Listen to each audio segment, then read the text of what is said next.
오늘도 기도의 자리에 나오신 성도님들 환영하고 축복합니다. 사도신경 하심으로 우리의 신앙을 고백하겠습니다. 전능하사 천지를 만드신 하나님 아버지를 내가 믿사오며 그 외아들 우리 주 예수 그리스도를 믿사오니 이는 성령으로 잉태하사 동정녀 마리아에게 나시고 본디오 빌라도에게 고난을 받으사 십자가에 못 박혀 죽으시고 장사한 지 사흘 만에 죽은 자 가운데서 다시 살아나시며 하늘에 오르사 전능하신 하나님 우편에 앉아 계시다가 저리로서 산 자와 죽은 자를 심판하러 오시리라. 성령을 믿사오며 거룩한 공회와 성도가 서로 교통하는 것과 죄를 사하여 주시는 것과 몸이 다시 사는 것과 영원히 사는 것을 믿사옵나이다. 아멘. 찬송가 310장 찬송하시겠습니다.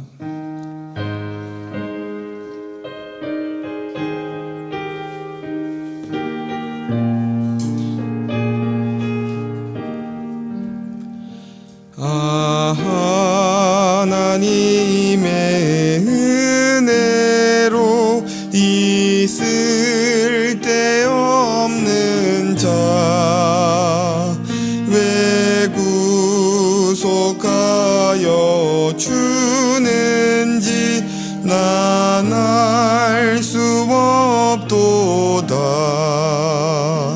내가 믿고 또 의지함은 내 모든 형편 아시는 주님 늘 보호해 주실 것을 나는 확실히 아네. 왜 내게 굳센 믿음과 또 복음 주셔서 내 마음이 항상 편한지 난 알 수 없도다. 내가 믿고 또 의지함은 내 모든 형편 아시는 주님 늘 보호해 주실 것을 나는 확실히 아네. 왜 내게 성령 주셔서 내 마음 감동해 주 예수 믿게 하는지 난 알 수 없도다.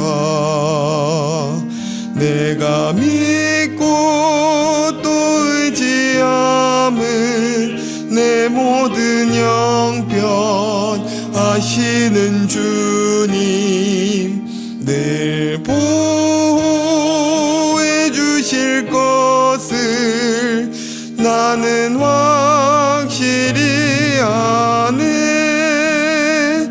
주 언제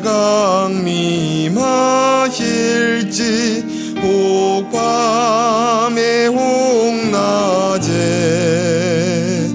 또 주님 만날 그곳도 난 알 수 없도다.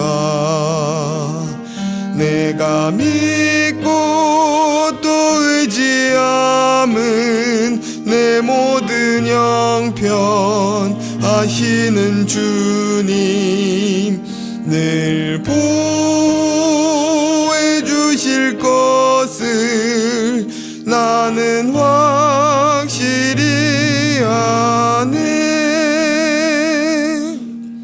아멘. 오늘 우리에게 주신 하나님의 말씀은 예레미야 30장 12절에서 22절 말씀입니다. 예레미야 30장 12절에서 22절 말씀입니다. 한 절씩 교독하시겠습니다. 여호와께서 이와 같이 말씀하시니라. 내 상처는 고칠 수 없고 내 부상은 중하도다. 내 내 송사를 처리할 재판관이 없고 내 상처에는 약도 없고 처방도 없도다. 너를 사랑하던 자가 다 너를 잊고 찾지 아니하니 이는 내 악행이 많고 내 죄가 많기 때문에 나는 내 원수가 당할 고난을 내가 받게 하며 잔인한 징계를 내렸도다. 너는 어찌하여 내 상처 때문에 부르짖느냐. 내 고통이 심하도다. 내 악행이 많고 내 죄가 허다함으로 내가 이 일을 너에게 행하였느니라. 그러므로 너를 먹는 모든 자는 잡아먹힐 것이며 내 모든 대적은 사로잡혀 갈 것이고 너에게서 탈취해 간 자는 탈취를 당할 것이며 너에게서 노략질할 모든 자는 노략물이 되리라. 여호와의 말씀이니라. 그들이 쫓겨난 자라 하며 피혼을 찾는 자가 없은즉 내가 너의 상처로부터 새 살이 돋아나게 하여 너를 고쳐주리라. 여호와께서 말씀하시니라. 보라, 내가 야곱 장막의 포로들을 돌아오게 할 것이고 그 거처들의 사랑을 베풀 것이라. 성읍은 그 폐허가 된 언덕 위에 건축될 것이요 그 보루는 규정에 따라 사람이 살게 되리라. 그들에게서 감사하는 소리가 나오고 즐거워하는 자들의 소리가 나오리라. 내가 그들을 번성하게 하리니 그들의 수가 줄어들지 아니하겠고 내가 그들을 존귀하게 하리니 그들은 비천하여지지 아니하리라. 그의 자손은 예전과 같겠고 그 회중은 내 앞에 굳게 설 것이며 그를 압박하는 모든 사람은 내가 다 벌하리라. 그 영도자는 그들 중에서 나올 것이요 그 통치자도 그들 중에서 나오리라. 내가 그를 가까이 오게 하리니 그가 내게 가까이 오리라. 참으로 담대한 마음으로 내게 가까이 올 자가 누구냐. 여호와의 말씀이니라. 함께 읽겠습니다. 너희는 내 백성이 되겠고 나는 너희들의 하나님이 되리라. 아멘. 지난 시간 불순종한 남유다를 향한 심판의 메시지가 주어진 후 30장부터 33장까지 회복의 약속이 나타난다고 말씀드렸는데요. 남유다의 불순종으로 인해 징계와 심판을 받게 되었음에도 불구하고 그들을 향한 하나님의 약속은 취소될 수 없고 또 바벨론의 포로 생활 또한 하나님께서 택하신 백성들을 향한 목적과 뜻이 무엇인지 깨닫게 하시는 기회로 사용하신다는 것을 살펴보았습니다. 이들은 그저 징계를 두려워하고 그들의 잘못을 지우는 데만 머무는 것이 아니라 그 실수와 징계가 하나님의 거룩한 백성으로 더 나아가게 한다는 것을 알아야 했던 것입니다. 오늘 본문에서도 계속해서 유다 백성이 그들의 죄로 말미암아 징계를 당하나 결국 하나님께서 이들을 구원하시고 또 그의 대적들을 심판하실 것을 약속하시는데요. 먼저 유다의 죄로 말미암아 피할 수 없는 고통스러운 현실, 또 포로된 상황에 대한 하나님의 진단이 나타납니다. 제가 12절과 13절을 다시 읽겠습니다. 여호와께서 이와 같이 말씀하시니라. 내 상처는 고칠 수 없고 내 부상은 중하도다. 내 송사를 처리할 재판관이 없고 내 상처에는 약도 없고 처방도 없도다. 12절 13절의 구조를 보면 내 상처와 부상을 고칠 수 없다는 말씀이 앞뒤로 반복되어 있고 그 사이에 내 송사를 처리할 재판관이 없다고 말씀합니다. 이는 그들이 받은 징계로 말미암은 상처와 부상이 누구도 고쳐줄 수 없을 만큼 심각한 상태임을 강조하는 동시에 더 이상 이스라엘 편에서 그들을 변호해 줄 리가 없다는 것을 말씀하고 있습니다. 과거에 유다가 동맹을 맺어 의지하던 애굽도 더 이상 바벨론의 공격으로부터 그들을 지켜주지 못하고 무엇보다 그들을 인도하시고 보호하시던 하나님으로부터 징계를 받는 그때에는 하나님마저도 그들이 받는 심판을 중재해 주시거나 그들의 편에 서주지 않으신다는 절망적 상태에 대해 밝히고 있는 것이죠. 그리고 14절에는 남유다가 당하는 징계의 원인에 대해 말씀하시는데요. 14절을 함께 읽겠습니다. 너를 사랑하던 자가 다 너를 잊고 찾지 아니하니 이는 내 악행이 많고 내 죄가 많기 때문에 나는 내 원수가 당할 고난을 내가 받게 하며 잔인한 징계를 내렸도다. 여기서 너를 사랑하던 자란 좀 전에 말씀드린 것처럼 유다와 동맹을 맺고 있던 주변 나라들을 의미합니다. 동맹국들은 더 이상 유다를 찾거나 도와주지 못한다는 것이죠. 이는 마치 이들이 당하는 고난의 이유가 그들을 도와줄 리가 없는 주변 환경 때문인 것처럼 보이지만, 그들이 이런 상황에 처한 본질적 이유에 대해 말씀하시기를 내 악행이 많고 내 죄가 많기 때문이라고 말씀하십니다. 유다가 겪는 심판, 즉 바벨론에 포로된 현실은 겉만 보면 강한 나라가 약한 나라를 정복하고 탈취하는 현상처럼 보이지만, 그 속을 들여다보면 그들의 죄로 인해 여호와께서 징계를 내린 것이라고 말씀하시는 것입니다. 우리 삶에 어떤 어려움이나 환난이 닥칠 때 우리는 주변 상황의 이유를 돌리고 탓하는 데 익숙합니다. 우리에게 환난이 닥친 것은 주변 상황이 나를 도와주지 않았기 때문이라고 불평하고, 또 더 좋은 조건을 위해 인간적인 방법을 먼저 찾으려 하는 것이죠. 그러나 환난의 때에 우리 주변의 상황을 바라보기보다 앞서 우리가 가장 먼저 해야 할 것은 모든 것을 주관하고 다스리시는 하나님 앞에 먼저 무릎을 꿇는 것입니다.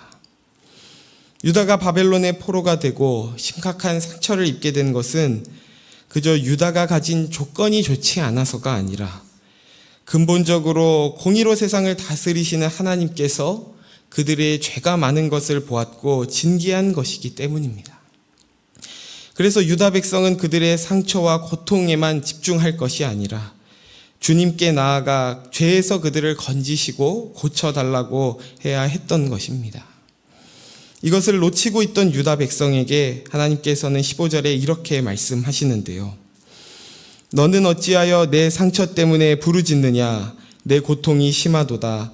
내 악행이 많고 내 죄가 허다함으로 내가 이 일을 너에게 행하였느니라. 내가 상처와 고통 때문에 부르짖고 있느냐? 네가 마땅히 부르짖어야 할 진짜 이유는 너희가 겪는 고통 때문이 아니라 내 악행과 죄에 대한 탄식이어야 한다고 말씀하시는 겁니다.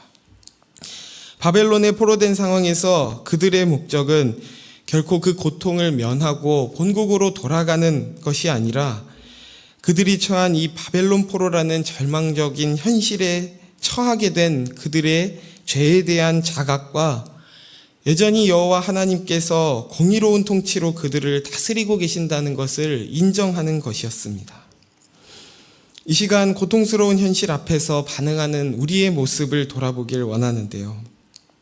우리의 기도 제목을 생각해 봐도 당장 우리에게 닥친 고통의 문제를 해결하는 것에 급급한 우리의 모습을 보게 됩니다. 우리 앞에 놓인 문제가 해결되더라도 금세 또 다른 문제가 닥치면 다시 그 문제에 매몰되어 하나님께서 우리 인생 전체에 가지신 계획과 목적을 바라보지 못하고, 또 오늘 우리가 살아가는 이 현실이 어떤 의미를 갖고 있는지 놓치게 될 때가 많다는 것입니다. 하나님께서 그의 백성에게 진정으로 원하시는 것은 단순히 고통스러운 문제가 있을 때에만 그것을 해결하기 위해 주님께 나아가는 것이 아니라 그것을 넘어 고통의 자리까지도 주관하시고 다스리시는 그 하나님을 인정하고 주님께로 돌아가는 것인 줄 믿습니다. 하나님의 영원한 약속 안에서 우리가 승리와 영광으로 가는 길 속에 있음을 알아 어떤 어려움을 마주하더라도 그 자리에 두신 하나님의 뜻을 묻고 우리가 그 주님 안에 있음을 발견하는 저와 여러분 되시기를 소원합니다. 그렇게 하나님께로 다시 돌아오도록 백성들을 징계하시지만 동시에 16절과 같은 반전을 하나님께서 준비하고 계시는데요. 우리 16절 말씀을 함께 읽겠습니다. 그러므로 너를 먹는 모든 자는 잡아먹힐 것이며 내 모든 대적은 사로잡혀 갈 것이고 너에게서 탈취해 간 자는 탈취를 당할 것이며 너에게서 노략질한 모든 자는 노략물이 되리라. 여기에 이상한 것은 15절까지 너희의 죄로 인해 내가 너희를 징계한 것이라는 이 말씀과 16절에 유다의 대적들을 심판하고 회복시키겠다는 말씀이 그러므로로 이어지고 있다는 것입니다. 이 유다의 심판과 회복이라는 상황을 놓고 보면 이 두 절이 그러므로로 이어지는 것이 부자연스러워 보이지만 모든 역사가 하나님께서 주관하시는 일이라는 관점에서 볼 때 사실 이 두 절은 자연스럽게 이어지고 있는 것입니다. 하나님의 공의로 자기 백성을 징계하여 돌이키실 것이기 때문에 동일하게 하나님의 공의로 자기 백성을 괴롭히는 이들을 벌하실 것이라는 것이죠. 오늘날 우리에게 있어서 가장 먼저 회복해야 할 믿음의 고백이 있다면 그것은 어떤 상황에서도 모든 주권이 오직 여호와 하나님께 있다는 고백일 것입니다. 우리가 이해할 수 있고 받아들일 수 있을 때에만 그것만 하나님의 주권 아래 있는 것이고, 이해할 수 없고 받아들일 수 없는 것은 그 밖에 있는 것이 아니라 징계하실 때나 회복하실 때나 어느 순간에도 우리의 삶과 온 땅을 주관하시고 다스리시는 하나님을 인정할 때 마치 우리의 삶이 다 파편화됐고 개별적인 것처럼 보이는 그 조각들이 하나님 안에서 자연스럽게 이어지고 있다는 것을 발견하게 될 것입니다. 그렇게 우리의 뜻이 아니라 하나님의 선하신 뜻대로 온 땅을 다스리시고 통치하시는 그 하나님의 주권을 인정하는 저와 여러분 되시기를 소원합니다. 이어서 17절을 제가 다시 읽겠습니다. 여호와의 말씀이니라. 그들이 쫓겨난 자라 하매 시온을 찾는 자가 없은즉 내가 너의 상처로부터 새 살이 돋아나게 하여 너를 고쳐주리라. 앞서 12절 말씀에 유다가 입은 상처가 너무 깊어서 그것을 고칠 수 없다고 하셨지만, 여기 여호와께서 내가 너의 상처로부터 새 살이 돋아나게 하며 너를 고쳐주겠다고 약속하십니다. 유다의 편에 서서 그들을 회복시킬 분은 오직 여호와 하나님밖에 없으시다는 것입니다. 여기에 약속된 하나님의 치유에 있어서 보다 중요한 것은 그들이 입은 상처만을 치유하는 것이 아니라 그들을 죄로부터 고쳐주시겠다는 것입니다. 당장 그들이 입은 상처의 치유를 넘어 그 상처의 근본적 이유인 죄로부터 그들을 고쳐 하나님과의 관계를 회복하고 그들에게 주신 복의 약속을 성취하겠다고 하시는 것입니다. 그래서 이어지는 18절부터 20절까지 이스라엘 자손의 회복에 대해 상세하게 예언하고 있는데요. 하나님께서 택한 백성의 회복은 단순히 포로로 이방 땅에 있는 이들을 다시 돌아오게 할 뿐만 아니라 그들이 그곳에서 평안하게 거할 수 있도록 무너진 성읍들을 다시 건설하고 성곽을 세우실 것이며 그들을 의로 다스릴 통치자도 세우실 것이라 말씀하십니다. 뿐만 아니라 그들이 그곳에서 회복된 삶을 살면서 여호와께 감사와 찬송의 노래를 할 것이며 믿음의 조상 아브라함에게 주셨던 약속처럼 그들을 번성케 하실 것이라고 말씀하시는 것이죠. 이러한 상세한 회복에 대한 예언은 결국 이스라엘이 장차 온전한 구원을 경험하게 될 것을 말씀하시는 겁니다. 끝으로 그들의 온전한 구원의 모습은 무엇으로 분명하게 확인되는지 우리 21절과 21절을 함께 읽도록 하겠습니다. 그 영도자는 그들 중에서 나올 것이요 그 통치자도 그들 중에서 나오리라. 내가 그를 가까이 오게 하리니 그가 내게 가까이 오리라. 참으로 담대한 마음으로 내게 가까이 올 자가 누구냐? 여호와의 말씀이니라. 너희는 내 백성이 되겠고 나는 너희들의 하나님이 되리라. 아멘. 이 구약적 배경에서 여호와께 가까이 나아간다는 것은 성전에 들어가 여호와께 제사를 드리는 것을 의미합니다. 제사장이 1년에 하루인 대속죄일에만 지성소에 들어갈 수 있는 것처럼 아무나 하나님 앞에 나아갈 수 있는 것이 아니라 하나님께서 허락한 때에 허락한 자만이 주님께 가까이 나아갈 수 있는 것이죠. 그렇게 아무도 하나님 앞에 함부로 나아갈 수 없지만 곧 그렇게 자유롭게 하나님 앞에 나아갈 수 있는 때가 올 것이라고 약속하십니다. 이스라엘의 진정한 치유, 진정한 회복을 경험하게 되는 때는 어떤 풍요나 평안을 누리는 것보다 예배가 회복되고 하나님께로 자유로이 나아갈 수 있는 때를 말합니다. 그리고 22절은 우리가 잘 아는 것처럼 애굽에 종살이 하던 이스라엘을 구원하실 때 하나님께서 그들을 구원하는 목적에 대해 밝히시며 주신 말씀인데요. 바벨론의 포로가 되어 하나님의 백성으로서의 정체성을 잃은 것 같은 그들에게 애굽에서 이스라엘을 구원하셨던 것처럼 너희를 향한 구원을 내가 이룰 것이며 그 구원은 애굽의 종살이하는 것에서 벗어나는 것을 넘어 내 거룩한 백성이 되기까지 너희를 향한 내 뜻을 온전히 이룰 것이라고 말씀하시는 겁니다. 말씀을 정리하겠습니다. 유다는 여호와의 징계로 인해 누구도 고칠 수 없는 상처를 입었지만 그 징계를 내리셨던 여호와께서 직접 그들을 고치시겠다고 약속하십니다. 그 상처는 징계로 인한 어떤 표면적인 상처만이 아니라 그들의 죄로부터의 회복과 치유를 약속하시는 것이죠. 이제는 그들의 마음 깊이 새겨진 죄라는 상처로부터 치유되어 하나님 앞에 자유로이 나와서 하나님을 나의 하나님이라 고백하는 때가 올 것이라 약속하시는 겁니다. 그리고 저와 여러분은 예수 그리스도를 통해 이미 그 회복과 자유를 누리게 되었습니다.